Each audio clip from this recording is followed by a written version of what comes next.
In Section 1, you're creating a roadmap called the Theory of Change. You document where your clients are now in terms of their finances, what improved financial capability would look like, and which services will help bring about this change.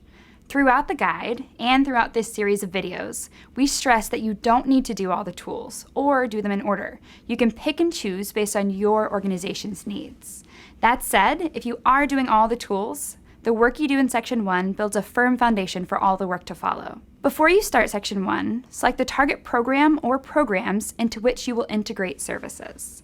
Clients in different programs have different situations. Those differences affect which services would be most effective and how they should be delivered.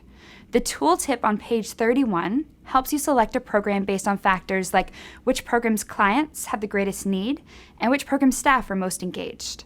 One important thing to remember, if you choose multiple programs, you will complete all the tools in the guide for each of them. We created a fictional organization called Hope Community Action Agency to provide concrete examples of the guide in action. We created Hope based on our work with several real-life organizations. Like those organizations, Hope chose multiple target programs, in their case, Head Start parents and youth in transitional supportive housing. Hope's example tools illustrate the points we'll be making in this section and the others to come. The narrative about Hope illustrates how they approached the planning process. It describes which tools they used, who was on their planning team, and how much time they spent on planning. You will also need to decide which tools, team, and time will help you develop an effective integration plan. So let's look at Tool 1. First, you list your target programs and basic demographic information about those programs' clients.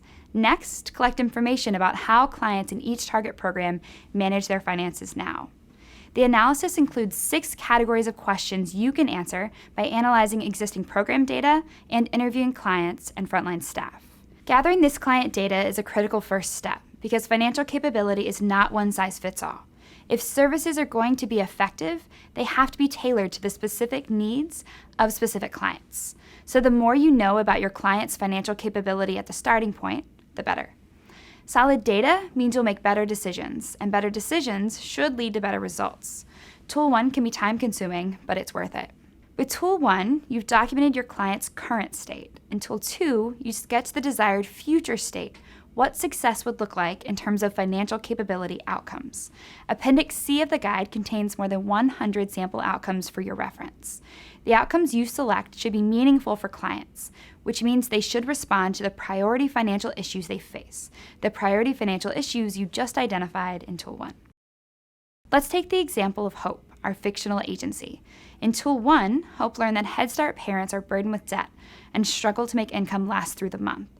Youth in supportive housing, meanwhile, are just getting established financially. So in Tool 2, Hope developed a list of outcomes related to financial independence for the youth housing clients, but focused on challenges in credit, debt, and income for the Head Start parents. Once you've finished Tools 1 and 2, you have 2/3 of the theory of change, where your clients are now and where they want to go. Tool 3 is where you fill in the missing piece, the services that will meet clients where they are now and help them reach the target outcomes. Appendix A describes 10 commonly used financial capability services.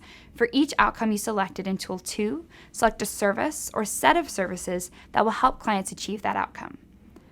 In our example, Hope decided that credit counseling would help their Head Start parents manage debt, and that free tax prep assistance would help them access tax credits to boost their income. For the youth in supportive housing, Hope selected a combination, including financial education and counseling, access to financial products, and an incentivized savings program. As the final step, you'll write a brief narrative of your theory of change for each target program. It will become a powerful statement about what you intend to do and why. The theory of change is the starting point for the rest of the integration planning work. In the next video, we'll review Section 2, Building the Team, where you determine which service providers can make your theory of change a reality. We encourage you to refer to the Hope Community Action Agency example for inspiration and guidance, and to the tooltips for additional insights.